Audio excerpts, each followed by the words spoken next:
Hello everyone. So in today's video, I wanted to show you again my project, which I have already demonstrated in previous video. But the only difference is that in previous video, I was showing the local host, i.e. the development project.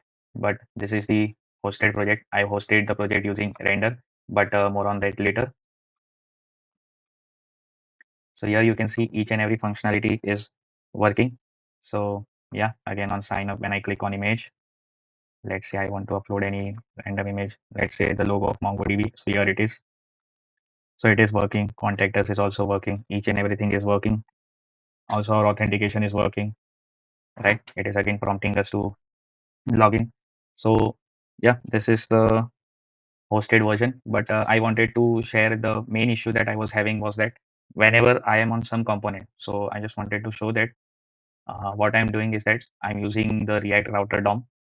Here you can see much more better way to demonstrate this would be the main.jsx. Here you can see I'm using React Router DOM to create a browser router. So what this actually does is that there is the one basic component is loaded, and each and every time in the tree, just that component, previous component is removed and new component is pasted. So yeah, so if I go to login, this component, the main page component will be removed and the login component will be displayed on the main page. But the issue that I was having was that whenever I used to deploy, so in previous deployments, what was happening is that whenever I refresh, right, so I was getting an error, it's saying that not found. So basically, the request for this router was not found by the browser itself. So what I had to do is that I actually spent 2 to 3 days on this issue. But the how simple it is sometimes. Here you can see all I had to do is that now whenever a request is sent to the backend, so each and every request is sent with slash API and slash anything after that. So let me show you my browser router actually once, or just index.js file will also do because I'm using router, so I'm actually using a middleware. So here you can see. So any request I'm sending to authenticate the user are starting with slash API slash authenticate, and any request I'm sending with for a dish regarding to the dish, I'm sending with slash API slash dish. I now understand why it is important to write this slash API in the path of the link. So yeah, thank you for that. So yeah, all I had to do was whenever I receive a request that is not slash API, I wanted slash index.html to reload itself. All right. So if I'm on login and I'm refreshing, so index.html will again render itself, and again I will receive the same thing. So and your other part that you are seeing is that slash API slash anything. So that is sending request to the backend, which I've also hosted on render. Here you can see service is live, server is running, so and so. So let me show you. All right, login. So the actual front end of the project is also working. Let's add some dish. Let's add a dish. Your dish was added. Let's see that dish. All right, here you can see that we have added the dish. Now I want to say generate a dish. Sub-zero dish generated. See restaurants that serve. Again, allow this. This is my location. It's not exact location. These are all the nearby restaurants. Order on Zomato. Right. So basically, you cannot order like Sub-zero tea, but it will still show you the nearby restaurants. So here you can see Malad Social, Olive Garden, in each and every restaurant.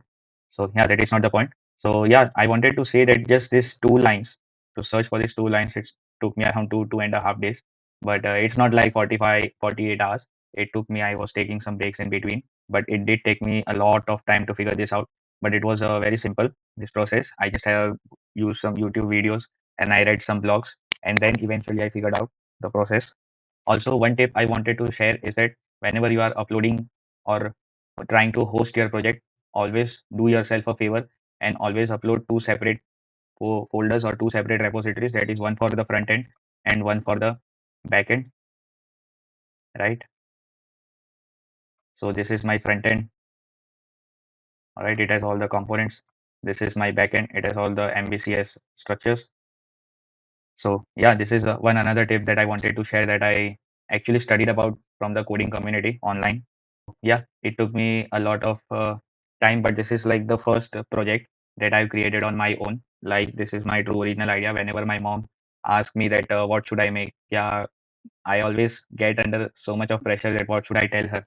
Because if I tell her something that I want to eat, then my mind is already made up that I want to eat this. And if she says that no, there are not enough ingredients for that at our place, then I have to again start thinking. Then my mind is made up for that. So it is like an infinite loop in which there is no exit. So I just wanted to say that this is the exit, right?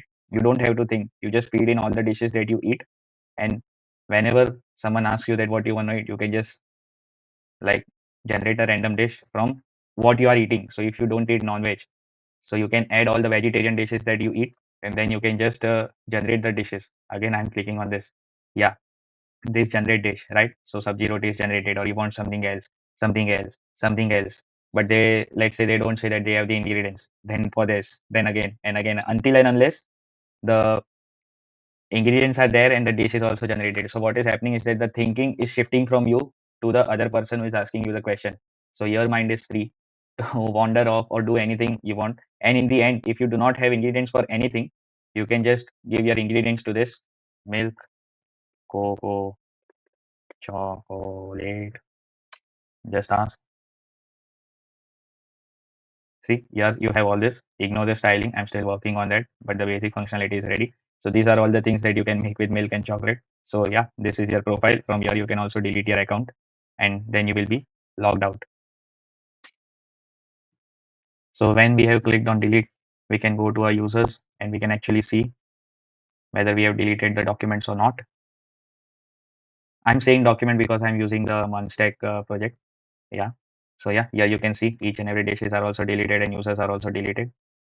So yeah, this is the basic first indigenous process from indigenous project from cache codes. Here I have to change this because I just copied this from my portfolio website. But yeah, thank you for watching till the end.